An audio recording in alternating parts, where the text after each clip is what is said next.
இப்போ நம்ம பார்க்க போகிற சப்ஜெக்ட் வந்து பார்த்துக்கிட்டிங்கன்னா paper 9 operation management and strategic management ஓஎம்எஸ்எம் அப்படின்னு நம்ம இது சொல்கிறோம் இல்லையா.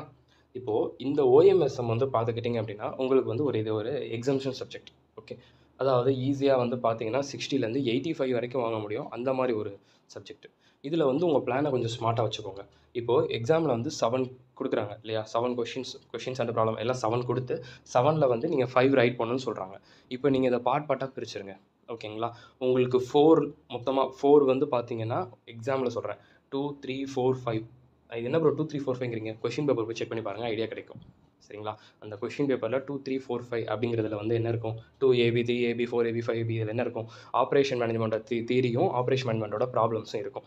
சரி, 6 7 8ல் அதில் வந்து ஸ்ட்ராட்டஜிக் மேனேஜ்மெண்ட்டோட தியரி இருக்கும். ஓகே, இப்போது நிறைய பேர் என்ன பண்ணுவாங்க அப்படின்னு சொல்லி பார்த்தீங்க அப்படின்னா, ஆப்ரேஷன் மேனேஜ்மெண்ட்டில் வந்து நான் ப்ராப்ளமெல்லாம் பார்க்க மாட்டேன், ஸ்ட்ராட்டஜிக் மேனேஜ்மெண்ட்டில் ஒரு 3 தியரி, அப்புறம் ஆப்ரேஷன் மேனேஜ்மெண்ட்டில் சும்மா ஃபார்மாலிட்டிக்கு இப்படி நான் பார்த்தேன்னா எக்ஸம்ஷன் வந்து எடுக்க முடியுமா அப்படின்னு சொல்லி கேட்டிங்கன்னா, ஆக்சுவலி வந்து நான் ஒரு ஆர்டர் சொல்கிறேன், அந்த ஆர்டரில் போனீங்கன்னா உங்களுக்கு எக்ஸம்ஷன் கிடைக்கும். சரிங்களா, நல்ல மார்க் கிடைக்கும். அதாவது 85 நம்ம ஸ்டூடெண்ட்ஸே நிறைய பேர் ஸ்கோர் பண்ணியிருக்காங்க, 80 75 அந்த மாதிரி எடுத்திருக்காங்க. சரிங்களா, அந்த மாடலில் நான் உங்களுக்கு சொல்கிறேன், அப்படி படிச்சிங்கன்னா ரொம்ப நல்லாயிருக்கும். ஓகே, அது எப்படின்னு சொல்லிட்டா, இப்போ ஃபஸ்ட்டு என்ன பண்ணோன்னா, இங்கே பார்த்தீங்கன்னு வச்சுக்கோங்களேன், உங்களுக்கு மாடியூல் நம்பர் 1 இருக்குல்ல, இந்த மாடியூல் நம்பர் 1ல் வந்து பார்த்தீங்கன்னா கம்பல்சரி 1 தியரி இருக்குது உங்களுக்கு. 1.1 1.2 1.3 இதை ஃபுல்லாக நல்லா பார்த்தீங்கன்னா கண்டிப்பாக ஒரு தியரிஸ் கண்டிப்பாக இருக்கும். ஓகே, சரி. அடுத்து மாடியூல் நம்பர் 2. மாடியூல் நம்பர் 2ல் வந்து பார்த்தீங்கன்னா உங்களுக்கு எதெல்லாம் இருக்குன்னா, அந்த ஸ்டார்டிங்கில் இது இருக்குது பார்த்தீங்களா, y = a + அந்த ட்ரெண்ட் அனலைசிஸ், ட்ரெண்ட் சேல்ஸ் 2025 2024 அப்படின்னு இயர் வச்சு கொடுத்துருப்பாங்க. Sums, direct method, indirect method. Okay, அந்த கான்செப்ட், அந்த மாடல் நார்மலாக இம்பார்ட்டன்ட் மாடல் நம்பர் 2ல். அடுத்து ஃபெசிலிட்டி லொக்கேஷன் அண்ட் லே அவுட்டில் ஒரு மாடல் ஒரு சம் இருக்கும், அது நல்லா பார்த்துருங்க. ரிசோர்ஸ் அக்ரிகேட் பிளானிங்கு, இந்த மெட்டீரியல் ரெக்யர்மெண்ட் பிளானிங்கு, இதெல்லாம் குட்டி குட்டி சம்ஸ் எல்லாமே நீங்கள் பார்த்துக்கோங்க. அந்த சின்ன சின்ன சம்ஸ் எல்லாமே மாடியூல் நம்பர் 2ல் இருக்கக்கூடிய குட்டி குட்டி சம்ஸ் எல்லாமே ஒன் வேர்டுக்கு நார்மலாக இம்பார்ட்டன்ட்.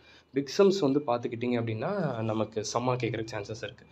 ஓகேங்களா, அப்போ மாடியூல் நம்பர் 2ன்னு எடுத்துக்கிட்டிங்கன்னா இதெல்லாம் வர சான்ஸ் இருக்குன்னா, நான் சொன்ன மாதிரி அந்த direct method, indirect method, facility location, resource aggregate பிளானிங்கில் ஒரு பிக் சம் ஏதோ ஒன் சம் இருக்கும் அதுக்கப்புறம் வந்து பார்த்தீங்கன்னா மிச்சது எல்லாமே பாட்டில் நெக் சென்டர்னு ஒரு கான்செப்ட் இருக்கும், புக்கில் செக் பண்ணி பாருங்கள் இருக்கும். ஸோ அதெல்லாம் நார்மலாக வந்து இம்பார்ட்டன்ட். ஓகேங்களா, கம்பல்சரி 7 மார்க்குக்கோ 8 மார்க்குக்கோ வரக்கூடிய ஒரு சம்ஸ் மாடியூல் நம்பர் 2. ஓகே, சரி. தியரி அப்படின்னு கேட்டிங்கன்னா, தியரி வந்து சும்மா ஜஸ்ட் லைக் இந்த மாதிரி பார்த்துக்கோங்க, ரொம்ப இம்பார்ட்டன்ஸ் கொடுக்கலனாலும் ஜஸ்ட் சும்மா வாட் இஸ் வாட் அப்படின்னு தெரிஞ்சுக்கோங்க. ஏன்னா ஒன் வேர்டுக்கு யூஸ் ஆகிறக்காக சொல்கிறேன், அவ்வளோதான். ஓகே, சரி. இப்போ மாடியூல் நம்பர் 3. மாடியூல் நம்பர் 3 கண்டிப்பாக உங்களுக்கு exam point of view theory இருக்குது, கண்டிப்பாக ஒரு தியரி இருக்கும், எந்த தியரினாலும் இருக்கலாம். ஓகே, கண்டிப்பாக ஒரு தியரி இருக்கும். ஸோ மாடியூல் நம்பர் 3 தியரி டெஃபினட்டாக இருக்குது, ஸோ ஸ்கிப் பண்ணிடாதீங்க, கம்பல்சரி இருக்கும். ஓகே, அடுத்து மாடியூல் நம்பர் 4. மாடியூல் நம்பர் 4ல் 4.1 4.2 4.3 இந்த 3 கேட்டகரியிலேருந்து உங்களுக்கு 1 theory maybe exam point of view இருக்கலாம் கம்பல்சரியாக. அதனால் அதில் இருக்கக்கூடிய தியரியை பார்த்து வச்சுக்கோங்க. சரிங்களா, 4.4 சம்மு, 4.5 சம்மு, 4.6 சம்மு, 4.7 சம்மு, 4.8 சம்மு. ஓகே, 4.4லேருந்து 4.8 வரைக்கும் உங்களுக்கு சம்ஸ் இருக்குது இல்லையா. இதில் கம்பல்சரி அவன் 2 சம்ஸ் கேட்டே ஆகணும். 2 சம்ஸுங்கிறது ஏபி அப்படிங்கிற ஆப்ஷன் கண்டிப்பாக கேட்டே ஆகணும். கிட்டத்தட்ட 14 மார்க் கன்ஃபார்மாக எக்ஸாம் பாயிண்ட் ஆஃப் வியூ இருக்கும். ஓகேங்களா, எதுவானாலும் இருக்கலாம், ஆனால் அதை நம்ம கெஸ் பண்ண முடியாது. ஓகே, அசைன்மெண்ட்டாக இருக்கலாம், டிரான்ஸ்போர்ட்டேஷனாக இருக்கலாம், சிமுலேஷனாக இருக்கலாம், எதுவானாலும் இருக்கலாம், ஆனால் கண்டிப்பாக இருக்கும். ஓகே, அதில் எந்த டவுட்டும் வேணாம். ஓகே, சரி. அப்போ 4.9 4.10 அது சும்மா ரீட் பண்ணிக்கோ, சும்மா ஃபார்மாலிட்டிக்கு தான், அது ஒன்றும் ரொம்ப மெயின்லாம் ஒன்றும் கிடையாது. ஓகே, அடுத்து மாடியூல் நம்பர் 5 வந்துருங்க. மாடியூல் நம்பர் 5 வந்து பார்த்துக்கிட்டிங்க அப்படின்னா உங்களுக்கு அதில் ஒரு சில சம்ஸ் இருக்குது. அந்த சம்ஸ் வந்து ரேர் கான்செப்ட், ஆனால் பார்த்து வச்சுக்கோங்க. கொஷின் பேப்பரில் முன்னாடி கொஷின் பேப்பர்ஸ் செக் பண்ணி பார்த்தோன்னா இருந்திருக்கு. அதனால் அது மாடியூல் நம்பர் 5 வந்து என்ன பண்ணுங்கன்னா, மாடியூல் நம்பர் 4 இருக்குல்ல, மாடியூல் நம்பர் 4 முடிச்சுட்டு டேரெக்டாக மாடியூல் நம்பர் 6 கூட போயிருங்க. மாடியூல் நம்பர் 6 போயிட்டீங்க அப்படின்னா உங்களுக்கு என்ன இருக்குது, full and diagrammatic network diagram இருக்கும். அந்த டயக்ராமில் வந்து எப்படிலாம் இருக்கும், ஆப்டிமிஸ்டிக் பெசிமிஸ்டிக் மாடல் இருக்கா, அது இருக்குது. அதுக்கப்புறம் வந்து பார்த்தீங்கன்னா ஃப்ளோட் கண்டுபிடிங்க அப்படின்னு சொல்லி வந்து சொல்கிறாங்களா, இல்லைனா டயக்ராம் நீங்களே போடுங்கன்னு சொல்கிறாங்களா, சிபிஎம் ஃபைண்ட் அவுட் பண்ண சொல்கிறாங்களா, இந்த மாதிரி இருக்கக்கூடிய எல்லா கான்செப்டையும் பார்த்துக்கோங்க. பாஸ்ட் இயர் கொஷின் பேப்பர் கொஞ்சம் ரெஃபர் பண்ணுங்கள். மாடியூல் நம்பர் 6க்கு கண்டிப்பாக பாஸ்ட் இயர் கொஷின் பேப்பர் பார்க்கணும். மாடியூல் நம்பர் 6க்கும் சரி, மாடியூல் நம்பர் 4க்கும் சரி. ஏன் சொல்கிறேன்னா, உங்கள் புக்குக்கும் உங்கள் கொஷின் பேப்பருக்குமே ஒரு டிஃபரன்ஸ் இருக்கும். இப்போ புக்கில் வந்து ரொம்ப அப்படியே எப்படி சொல்கிறது, ரொம்ப எலாபரேட்டாக அப்படியே பெருசாக வந்து சொல்லியிருக்க ஒரு பாயிண்ட்ஸை கொஷின் பேப்பரில் அவ்வளோ நார்மலாக தான் இருக்கும். ஓகேங்களா. நீங்கள் நினைக்கிற மாதிரி ரொம்ப பெருசாலாம் வந்து இருக்காது. அதனால் சொல்கிறேன். மாடியூல் நம்பர் 4 பார்க்கும்போதும் மாடியூல் நம்பர் 6 பார்க்கும்போதும் பாஸ்ட் இயர் கொஷின் பேப்பர் கொஞ்சம் நான் முன்னாடியே சொல்லியிருக்கேன் எந்தெந்த கொஷின் பேப்பர் பார்க்கணுன்ட்டு. ஓகேங்களா. அதெல்லாம் கொஞ்சம் வந்து ரெஃபர் பண்ணிக்கோங்க. Okay, that's all. Module number 6 முடிச்சதுக்கப்புறம் module number 7. Okay, module number 7 முடிச்சதுக்கப்புறம் லாஸ்ட்டாக மாடியூல் நம்பர் 5 எடுத்துக்கோங்க. அதில் ஒரு 2 to 3 ப்ராப்ளம்ஸ் கொஞ்சம் பிக்ஸமாக இருக்கும். அதில் ஏதாவது ஒன்று கேட்கலாம். ஓகேங்களா. ஏன்னா கொஷின் பேப்பர் பாருங்கள், பாஸ்ட் இயர் பார்த்தீங்கன்னா உங்களுக்கு ஒரு கிளாரிட்டி கிடைக்கும், எந்த மாதிரி கேட்டிருக்காங்க அப்படிங்கிற ஒரு ஐடியா கிடைக்கும். ஓகே, சரி. அப்போ module number 1, module number 2, module number 3, module number 4, module number 6, 7, லாஸ்ட்டாக module number 5.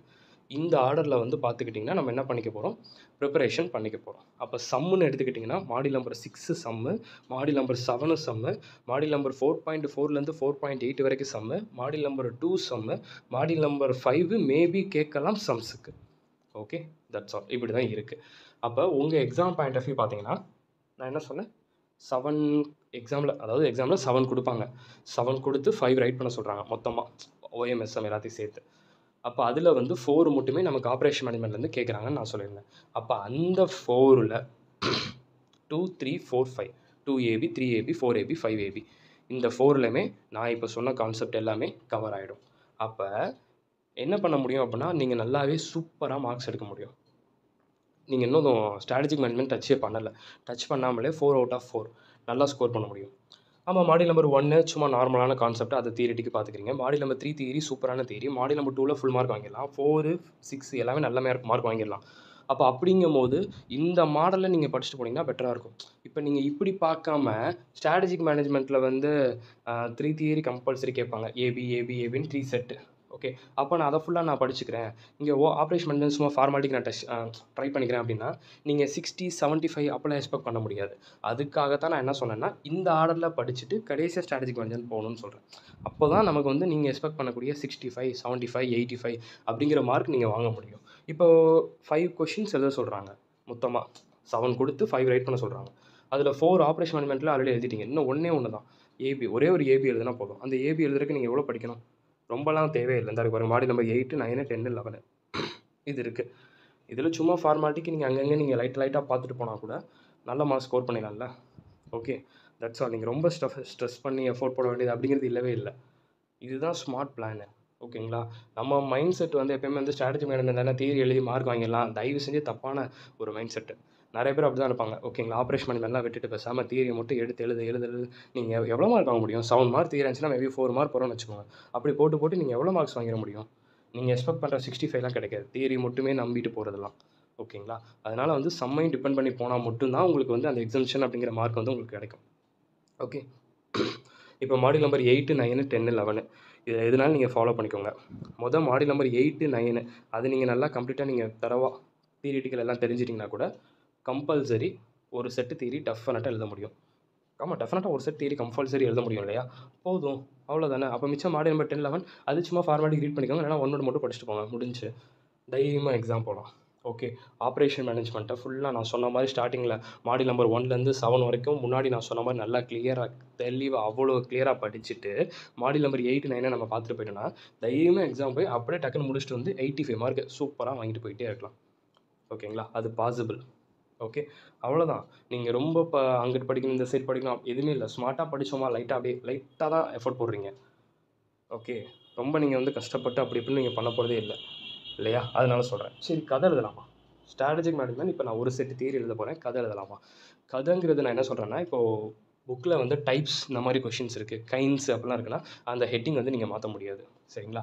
Advantage disadvantage heading நம்ம அது முன்ன பின்ன எழுதிக்கலாம், ப்ராப்ளம் இல்லை. பட் டைப்ஸு கைண்ட்ஸு இதெல்லாம் வந்து நம்ம மாற்ற முடியாது. அஸ் இட் இஸ் அதில் என்ன இருக்கோ அதை தான் சொல்லி ஆகணும். ஐ மீன் ஹெட்டிங் உள்ளே இருக்க பாயிண்ட் வந்து அதை ரெலவெண்ட்டாக இங்கிலீஷ் டேர்ம்ஸ் தாராளமாக நீங்கள் யூஸ் பண்ணிக்கலாம். சம்மந்தமே இல்லாமல் அதுக்காக வந்து சொல்லக்கூடாது.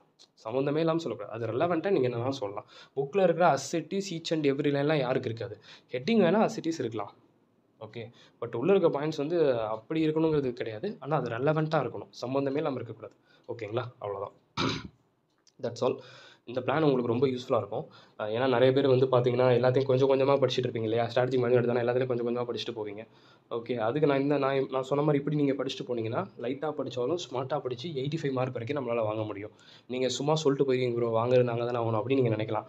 அந்த ரேஞ்ச் மார்க் எக்ஸம்ஷன் நானும் எடுத்திருக்கேன். நம்ம ஸ்டூடெண்ட்ஸும் ரீசெண்டாக நான் சொல்லி எடுத்துருக்காங்க. சரிங்களா? அதனால் நான் சும்மா ஈஸியாக சொல்கிறேன் அப்படிங்கிறதெல்லாம் கிடையாது. இதை கரெக்டாக ஃபாலோ பண்ணால் நடக்குங்கிறத சொல்கிறேன். Wish you all the very best. ஓகேங்களா? இந்த வீடியோ உங்களுக்கு யூஸ்ஃபுல்லாக இருந்துச்சுன்னா மறக்காம உங்கள் ஃப்ரெண்ட்ஸ்க்கு ஷேர் பண்ணுங்கள். பார்க்கலாம்.